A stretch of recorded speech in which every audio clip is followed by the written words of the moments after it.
On de la raconte sur Europe 1. Bonsoir Bernadette Groison.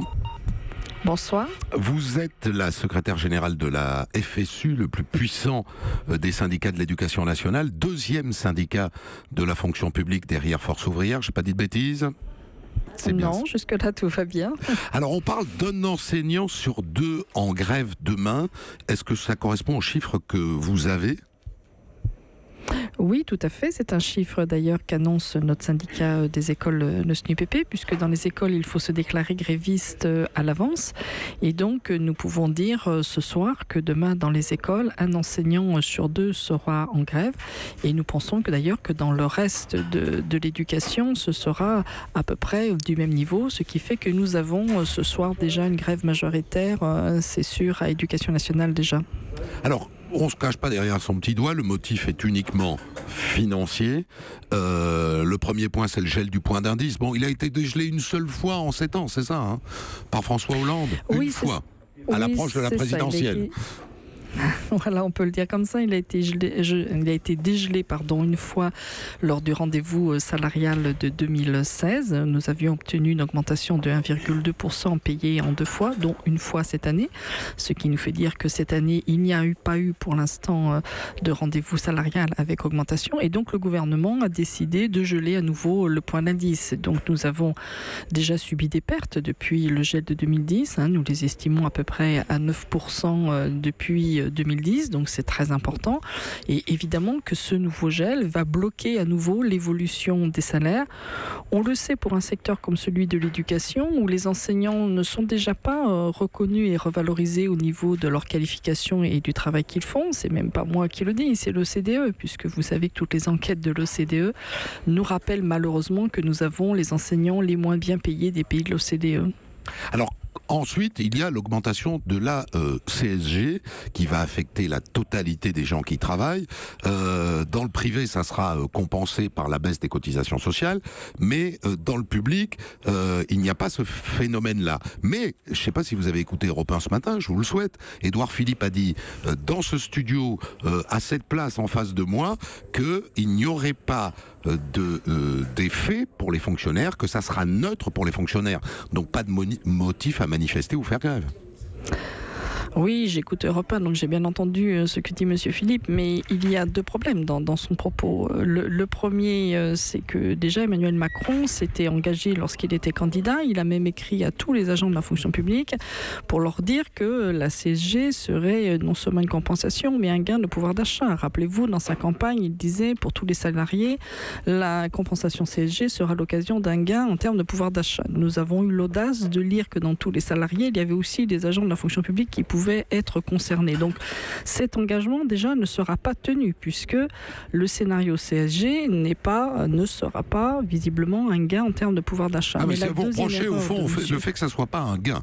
Vous êtes d'accord pour dire que vous ne perdrez pas d'argent, mais ça ne sera pas un gain. Non, attendez, j'ai pas fini parce que c'est le deuxième élément sur lequel je pense se trompe pour l'instant Monsieur Philippe. Le premier est celui que j'ai dit. Il y avait un engagement d'Emmanuel Macron dans sa campagne qui pour l'instant n'est pas tenu dans les scénarios qui nous sont proposés. Mais en plus, et c'est là où j'ai bien écouté ce que dit M. Philippe, mais ce n'est pas les éléments que nous avons, nous. Des réunions que nous avons eues pour l'instant avec notre administration centrale et du scénario qui est mis sur la table, le scénario proposé est une compensation partielle, c'est-à-dire que pour tous les agents de la fonction publique, la CSG ne sera pas compensée de manière intégrale. Et donc nous, ce que nous demandons au gouvernement, et nous allons le demander demain très fort avec cette mobilisation, c'est qu'il revienne le 16 lors du rendez-vous salarial avec une nouvelle proposition où il y ait au moins, et je dis bien au moins, une compensation intégrale de la hausse de la CSG. Je le redis, ce n'est pas le cas aujourd'hui des éléments qui sont sur la table. Et dernier point sur lequel ça bloque fort, c'est ce fameux jour de carence. Alors les salariés du privé le savent, quand ils sont en arrêt maladie, les 3 premiers jours, ils ne touchent pas d'indemnité sécurité sociale. Pour les fonctionnaires, ça a bougé. Autrefois, il les touchait. Nicolas Sarkozy avait instauré un jour de carence que François Hollande, au nom de l'éternelle amitié avec les enseignants, avait retiré. Emmanuel Macron le remet.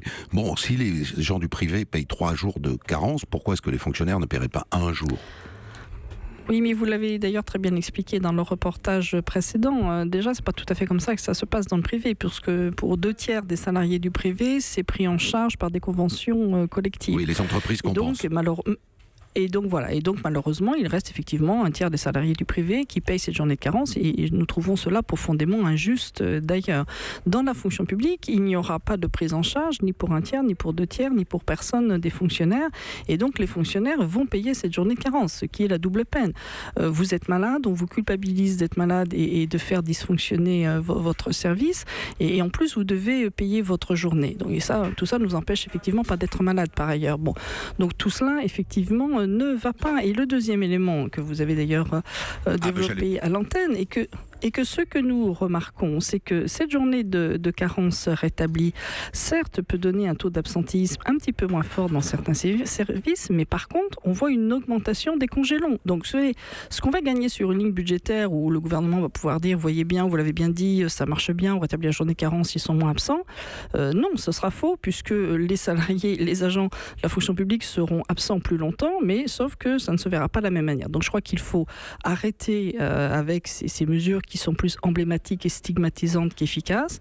Il faut regarder, déjà respecter le droit à maladie des agents. Et puis s'il y a des endroits où il y a des problèmes en termes de conditions de travail ou d'accompagnement des agents qui fait qu'ils sont absents, eh bien il faut les traiter. Il y a des services de ressources humaines aussi dans la fonction publique, et il faut se poser les bonnes questions. Et d'ailleurs, les CHSCT qui sont enfin maintenant établis dans la fonction publique sont là pour ça. Donc traitons la question sur le fond, mais ne pénalisons pas les agents de la fonction publique en leur faisant payer les journées où ils sont malades.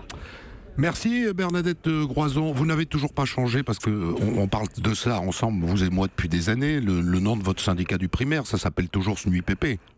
Hein? Oui, toujours. C'est toujours horrible, vous le savez, ça. Comme ça.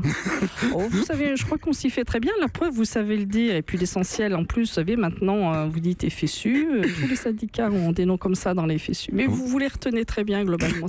D'ailleurs, pour ça, c'est une façon de les mémoriser. Plus c'est difficile, plus vous retenez. C'est une pédagogie, en fait. D'accord. Je ne savais pas que de la pédagogie se cachait derrière tout ça. Merci beaucoup, Bernadette Groison. Merci à vous. Donc, demain, les enseignants, tête de file du mouvement des fonctionnels. Europe.